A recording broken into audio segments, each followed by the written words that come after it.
गहलोत के बेटे को बुलावा, राजस्थान चीफ के पीछे ईडी लगा दी। सोशल मीडिया पर बोले कांग्रेसी, खुला खेल फर्रुखाबादी। रेड पर दिखी कांग्रेस की एकता, चुनाव से पहले समीकरण बदल गया। क्या मोदी ने गहलोत पायलट को मिला दिया? राहुल के मैसेंजर से 660 मिनट तक सवाल, गहलोत की चुनावी ललकार, पायलट ने कहा अब होगा आर पार। 12 साल बाद एजेंसी का एक्शन, तो क्यों आया पाकिस्तान का नाम? राजस्थान में कौन हार रहा है? गुरुवार को राजस्थान में कांग्रेस के दो बड़े नेताओं ने दरवाजा खोला तो दोनों हैरान रह गए। एक घर था राजस्थान कांग्रेस की कमान संभाल रहे गोविंद सिंह डोटासरा का, जिनके दरवाजे पर ईडी की टीम खड़ी थी। दूसरा घर था मुख्यमंत्री अशोक गहलोत के बेटे वैभव गहलोत का, जिन्हें दिन की शुरुआत में ईडी का नोटिस मिला। गहलोत और डोटासरा दोनों के केस आपको बताएंगे और एजेंसी के एक्शन ने राजस्थान कांग्रेस को कैसे नई ऊर्जा दे दी है, ये भी आपको समझाएंगे। लेकिन पहले दिन भर का ड्रामा जान लीजिए। राजस्थान कांग्रेस चीफ डोटासरा के यहाँ सुबह सुबह ईडी के अफसरों ने दस्तक दी। पेपर लीक केस में डोटासरा से उनके घर पर 11 घंटे तक पूछताछ की गई। सीएम गहलोत के करीबी डोटासरा नवंबर 2021 तक शिक्षा मंत्री रहे थे। 55 साल के डोटासरा ने 2005 में ग्राम पंचायत से राजनीतिक सफर शुरू किया था। आगे की कहानी आपको बताएं, उससे पहले ईडी की छापेमारी के बाद संजय सिंह की तरह वायरल हो रहे डोटासरा के एक बयान को आपको सुनाते हैं, जिसमें वो एजेंसी को अपने घर आने का न्योता दे रहे थे। हम स्वागत करेंगे उनका कि वो जो चाहें जो करें, जिस तरीके का पॉलिटिकल टास्क लेकर के वो करें।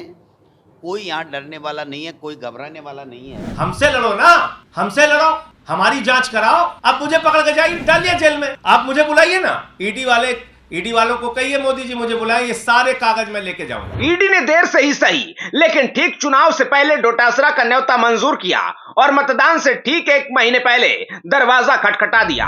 ईडी की इसी टाइमिंग को लेकर घमासान मच गया है और कांग्रेस पूछ रही है कि आखिर चुनाव आने तक किस बात का इंतजार हो रहा था, क्योंकि डोटासरा के साथ सीएम के बेटे वैभव गहलोत को भी ईडी की चिट्ठी मिली है। वैभव गहलोत को विदेशी मुद्रा से जुड़े नियम तोड़ने के मामले में समन मिला है। एजेंसी के इस एक्शन से बीजेपी को उम्मीद होगी कि कांग्रेस बैकफुट पर चली जाएगी। ईडी की छापेमारी और लाल डायरी का नाम लेकर भ्रष्टाचार का सवाल पूछा जाएगा, लेकिन कांग्रेस का रुख बीजेपी को परेशान करने वाला है, क्योंकि चुनाव से ठीक पहले बड़े नेताओं के टारगेट किए जाने पर पार्टी के धुर विरोधी खेमे भी एकजुट होते दिख रहे हैं। एक तरफ गहलोत ने कहा कि राजस्थान आने वाले पाकिस्तानी टिड्डी दल की तरह एजेंसियों को पीछे लगाया जा रहा है, तो वहीं पायलट ने कहा कि बीजेपी हार रही है, इसलिए कांग्रेस नेताओं को फंसाने की कोशिश हो रही है। आप सबको याद होगा कि अभी हफ्ते भर पहले अशोक गहलोत ने कहा था कि मैं सीएम की कुर्सी छोड़ना चाहता हूं, लेकिन सीएम की कुर्सी मुझे नहीं छोड़ रही है। ऐसे वक्त में एजेंसी की छापेमारी पर गहलोत और पायलट का एक सुर में बोलना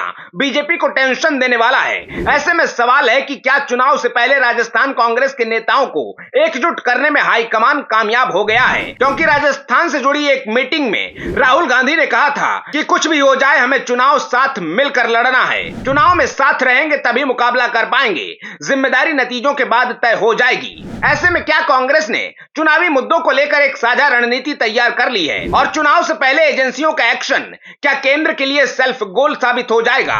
आप अपनी राय कमेंट बॉक्स में जरूर बताइएगा। आते रहिए। जय हिंद।